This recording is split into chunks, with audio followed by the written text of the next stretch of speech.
व्यक्ति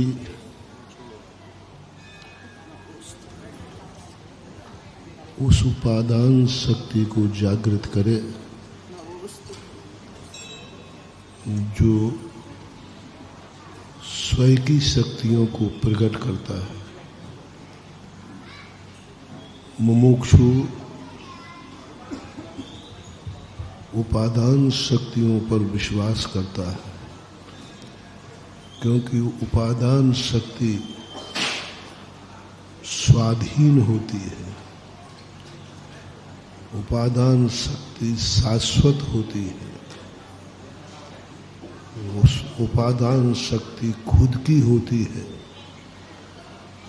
उपादान शक्ति प्रकट होने के बाद वह मालिक बनाती है, हमें निर्भय बनाती है, हमें स्वतंत्र बनाती है, हमारा खुद का एक क्राइट एरिया बनाती है। उपादान शक्ति वाला किसी रास्ते पर नहीं चलता, वह जहाँ से चल जाता है वही रास्ता बन जाता है। सबसे बड़ी क्यों पूज्यवर कुंदकुंद स्वामी ने बार बार उपादान शक्ति पर जोर दिया। पूज्यवर अमृतचंद सूरी महाराज तो निमित्त को अकिंचित कर कह देते हैं। पराधीन यदि तुम्हारे लिए पराधीन शक्तियां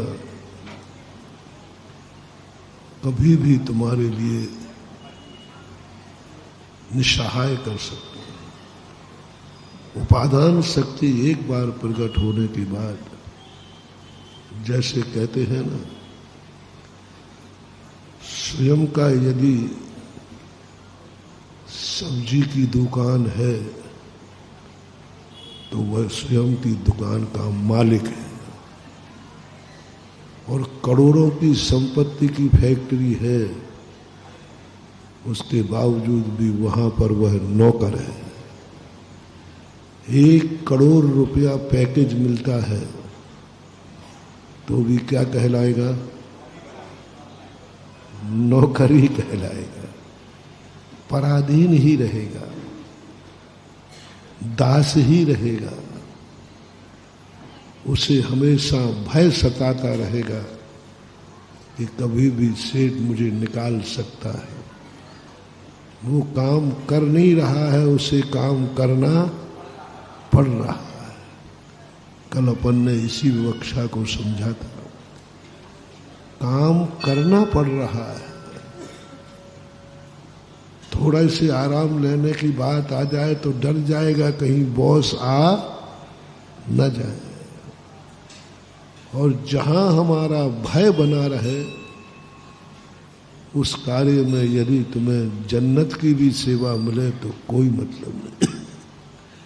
इसलिए ऋषभ देव ने आजीविका के साधन में नौकरी नहीं रखी, शूद्र बना दिया,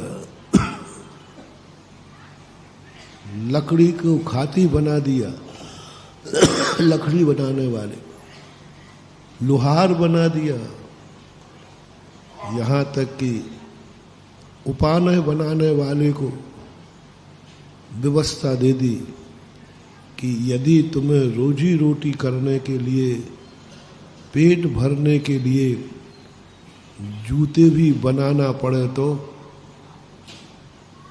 हाँ, ऋषभ देव ने सिखाया, मेरे से नाराज मत होना। क्या करोगे? तुमसे छत्रिता बनी नहीं, तुमसे खेती बनी नहीं, तुमसे व्यापार बना नहीं। तो ऋषभ देव ने कहा, अभी पट्टा भूखा तो नहीं मरे, कम से कम जूते ही बना ले। कैसे भी करके आजीविका कमा लेना से जिंदा रहना ठीक है कि बिना आजीविका के मर जाना ठीक है? अरे जैसे बने 2 रोटियां तो शूद्र बना दिया। ब्राह्मण, क्षत्रिय, वैश्य और शूद्र, तो उन्होंने एक कैटेगरी बनाई, जो अच्छे कार्य नहीं कर सकते हैं या नेचर अच्छा नहीं है, तो उन्होंने कहा कि तुम ठीक है विद्या और शिल्प से अपनी आजीविका चलाओ, लेकिन विद्या शिल्प के कारण उनको एक टाइटल दे दिया, शूद्र वर्ण की व्यवस्था दे दी। कोई आपत्ति नहीं, शूद्र वर्ण कोई निंदनीय शब्द नहीं है, अपमानजनक शब्द नहीं है, कोई उसमें अनादर वाली बात नहीं है, एक व्यवस्था है। जैसे आपके नौकरी में first category, third category, second category, fourth category, कर्मचारी सभी हैं, लेकिन ये कैटेगरी बनाई गई कि नहीं? तो वहाँ फर्स्ट सेकंड थर्ड फोर्थ दे दिया, हमारे यहाँ नंबर न दे करके नाम दे दिया, ब्राह्मण, क्षत्रिय, वैश्य और शूद्र। तुमने थोड़ा सा बदल दिया, चतुर्थ श्रेणी का। अब चतुर्थ श्रेणी का व्यक्ति कोई भी हो सकता है, क्षत्रिय भी हो सकता है, जैन भी हो सकता है, ब्राह्मण भी हो सकता है। चतुर्थ श्रेणी, इस पद पर जो आएगा वो चतुर्थ श्रेणी का कहलाएगा। इसलिए कोई शूद्र शब्द एक व्यवस्था थी, उपेक्षा नहीं, उपेक्षा के लिए नहीं था, निंदनीय के नहीं था, एक व्यवस्था थी कि इस प्रकार की शिल्प का कार्य करके जो रोजी रोटी कमाता है उसको शूद्र कहा जाए। तो ये व्यवस्था दी गई थी, ये तक कर दिया, लेकिन उन्होंने नौकरी की व्यवस्था नहीं बनाई कि यदि कहीं तुम्हें नौकरी मिले तो तुम नौकरी कर ले। बहुत बड़ा सोच ऋषभदेव का रहा होगा। ये कितना छोटे स्तर का कर दिया कि तुम आजीविका के लिए चाहो तो जूते पे पॉलिश कर लेना। जूतों पे पॉलिश करना भी एक आजीविका है। लोग कमाते हैं कि नहीं? कमाते, कोई बात नहीं। जूतों पे पॉलिश करके रोटी कमाना कोई हानिकारक नहीं, कोई निंदनीय नहीं। ऋषभदेव ने व्यवस्था बनाई। झाड़ू लगा करके आजीविका करना कोई बाधा नहीं है, क्योंकि वो तुम्हारी आजीविका है, तुम जनरल है, सेवा नहीं है। जूतों पे पॉलिश करना सेवा नहीं है, वो उसका धंधा है। आज नहीं करना तो क्या तुम उसको निकाल दोगे? नहीं निकाल, आज नहीं करना, आज कोई पॉलिश करने नहीं जाएंगे। जिस चीज में तुम्हें किसी का डर ना लगे वह धंधा करने की अनुमति दी। मन के राजा हो। अंत में जाके कहा भीख मांग लेना, भीख निदान।